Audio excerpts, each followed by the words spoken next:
Meanwhile, Netanyahu is condemning a new video by Hamas of 3 Israeli hostages, calling it, quote, cruel psychological propaganda.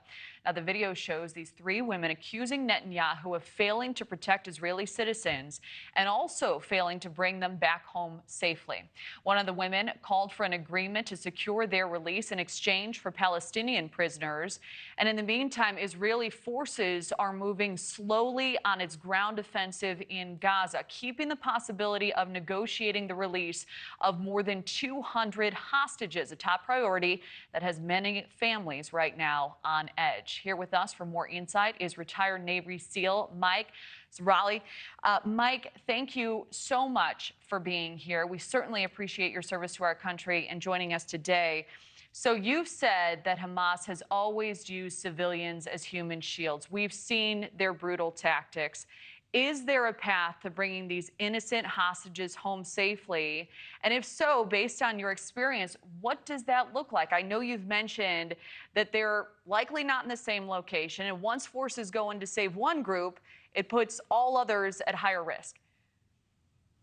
Well, we've seen this tactic utilized by ISIS, by al-Qaeda, by the Taliban. They use them as human shields, hostages, or even their own civilians, because what they're trying to engage in is an information war. They know with each strike that Israel sends into the Gaza area that strikes a target, that is a potential usage for propaganda and information. So they're fighting on that front. But Kelly, if you told me as a ground force commander I was stepping into urban combat, that's a bad situation. If you told me there was a complex tunnel system, that makes it worse. And then on top of it, you add hostages into the mix. This is one of the worst scenarios we've seen in urban combat in a long time. Definitely something we didn't face in Iraq. So for the ground forces, of course, their movement is slow and deliberate, especially with a complex tunnel system, which once you get into the tunnels, robs a, let's say, better military or a trained military, robs them of their technological advantage, as well as the ability to maneuver. Certainly complex. So from Israel's perspective, this is a fight to eliminate Hamas. What is the threshold for measuring if and when that goal is in fact achieved? Well, to put myself in the shoes of the Israelis, I believe that threshold is the complete extermination of Hamas. They have no other choice after October 7th. Let's look at it from the historical context.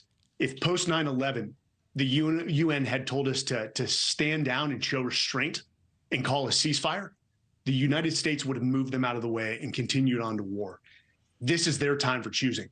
And I think given what Hamas has done and Iran's influence in the world, they have no other choice but to go to war and win decisively.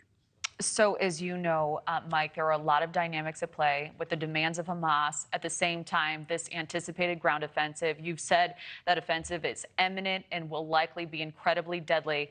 How long do you see this lasting? Also, what do you believe will be the ultimate outcome?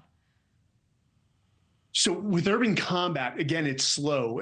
There isn't a veteran from the global war on terror that would tell you that they wouldn't trade Afghanistan for the streets of Iraq.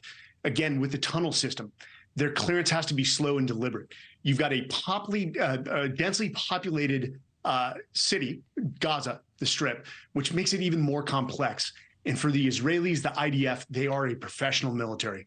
And I can assure you this, much like American troops, they are taking those civilians into account, which makes the fight that much more complicated. But I would suspect that you're going to see Israel try to grab complete control of the Gaza area, at least northern Gaza, set up operational bases for a third phase, which is the systematic targeting and elimination of Hamas until they can install a friendly government or system, security system that prevents future October 7th from happening. Now, the timetable, that's hard to tell. This could be a long fight. Yeah, sounds like it. So we outlined this at the top. There have now been at least 25 attacks on U.S. forces in the Middle East. The United Nations Special Envoy for Syria is warning that this war is now spilling into that neighboring country. As this fight continues, is there a higher likelihood or concern other entities may get involved now? Absolutely. And Iran is the epicenter of this. It's almost strategic hypocrisy is what I call it, because they're condemning Israeli in their strikes in the same breath, denying fully documented financial, attack planning and preparation support for Hamas to conduct the October 7th attacks.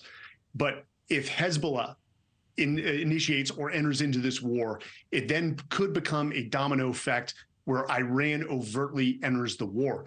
However, Iran knows they can't win. So they're utilizing their proxy forces throughout the Middle East to conduct these attacks on Americans.